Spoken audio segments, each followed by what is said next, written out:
મિત્રો આજે લગભગ 18,000 વર્ગ મીટરમાં આ મોટી કમિશનર ઓફિસનું ઉદ્ઘાટન થવાનું છે।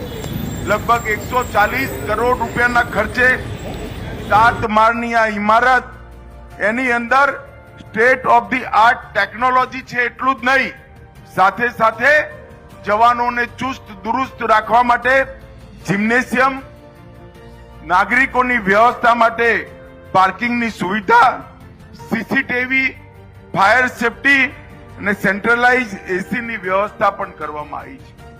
આધુનિક ભવન ન કેવળ સુરક્ષાને સુનિશ્ચિત કરશે, એની અંદર પોલીસ મ્યુઝિયમ બનાવીને અમદાવાદ શહેરની સુરક્ષા માટે સ્થાપનાથી આઝાદીથી અત્યાર સુધી જે કંઈ સુરક્ષા માટેના પ્રયાસો થયા છે એનું એક યાદગાર નજરાનું પણ આજે અહીંયાથી અપાશે।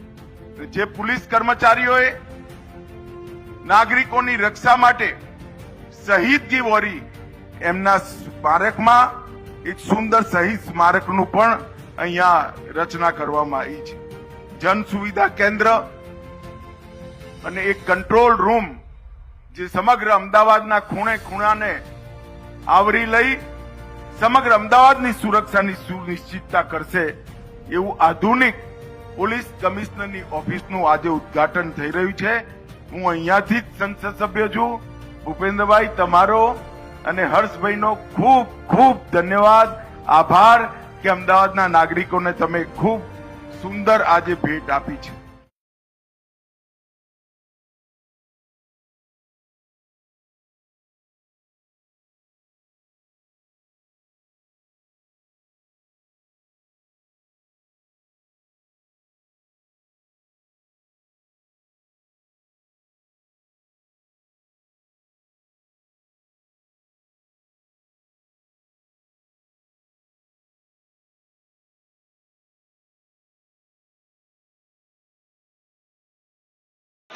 પરંપરાગત નૃત્ય સીધી ધમાલ આપણી વચ્ચે રજૂ થઈ રહ્યું છે। તો તમામ કલાકારોને એક વખત જોરદાર તાળીના ગડગડાટ વધાવી લઈએ અને આપણે સૌ માણીએ સીધી ધમાલ।